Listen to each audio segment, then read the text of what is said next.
Hi guys, welcome to Travel with Austin. I'm Austin. Today we're going to be looking at the Dick Bice Tunnel. But before we do, I kind of want to point something out, kind of unrelated to the tunnels. And honestly, by the time this video comes out, these will hopefully already be done. So I was in the Eaton Tunnel a few weeks ago trying to film something. And I noticed that they were doing a lot of construction around the tunnel. Lots of wires, exactly like you can see, or hopefully can see, over here. I don't want to get too close just in case they have electricity in them. But, and they have these orange cones everywhere. And my original thought was maybe they're adding lights to the tunnel. But now I'm not so sure since it's out here as well. I just kind of wanted to point this out. Just something kind of interesting, and maybe by the time this is out, we'll hopefully know what's actually happening. Also over here, we do have two actual electric boxes already put in the ground. Interestingly enough, as walking in, I saw versions of these that were above the ground, which I've never seen before, so that was interesting. They just say City Net on them, and, oops. Well, I think this one said Zayo. Now, also, parts of the trail are currently littered with vehicles from where they're currently working. Here we have a small bulldozer. Pretty neat to look at. And then we have this truck hauling, I want to say asphalt, or at least what they would mix in with it, which seems weird, because I don't think they're paving the trail. And honestly, I just want to take a quick look at this vehicle just because it's cool.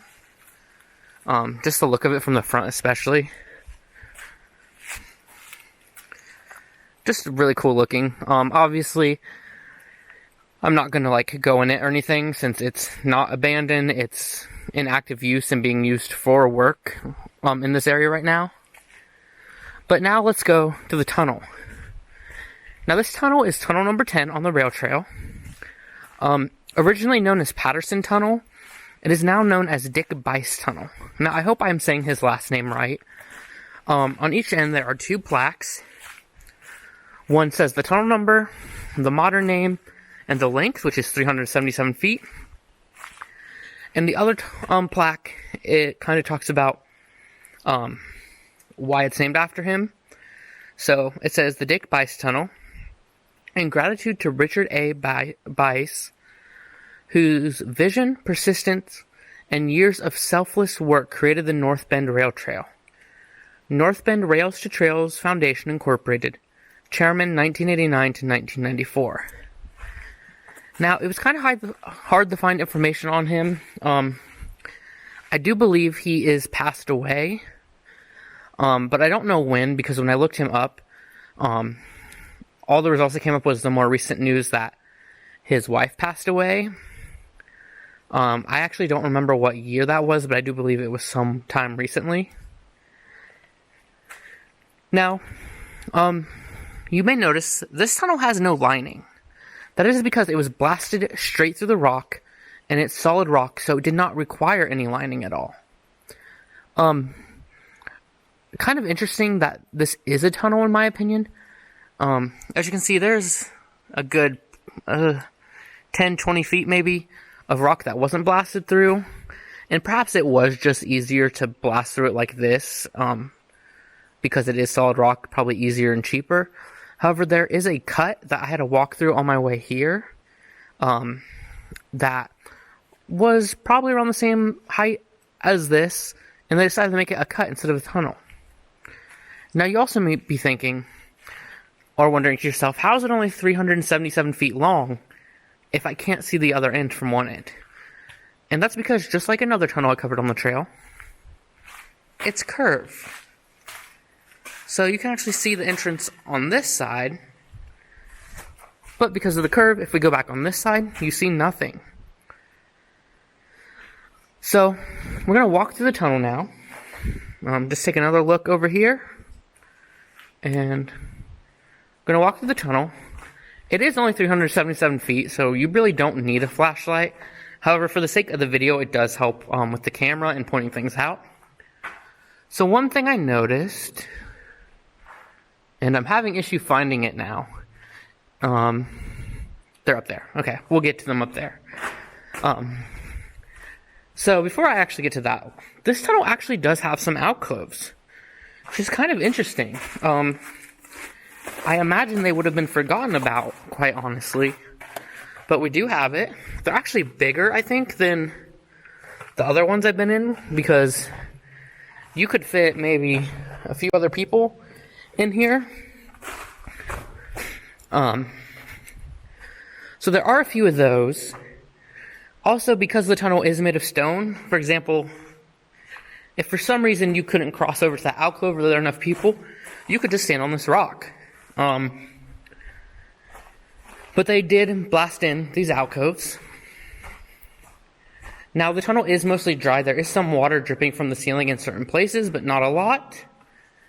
Now, as we get up here, hopefully you can see it. There is actually metal in the ceiling, and I'm pretty sure you can't see this, but it does look like there was some support on the top, because I can see a sheet of rock with metal in it. I believe rebarb is what it's called. Metal that like cross stitches across itself, basically. So, even though it's not aligned, there is some support. Now, this tunnel is very similar to the Black Hand Gorge Tunnel and also Campbell's Tunnel, which are both in Ohio, as they were also just blasted through solid rock. Oh, and this is kind of interesting. I didn't see this first time through. Not sure what it is, but there is a piece of wood sticking out here. And it looks like the rock layer is kind of peeling off here. So, just a very interesting tunnel. We do have another alcove here. So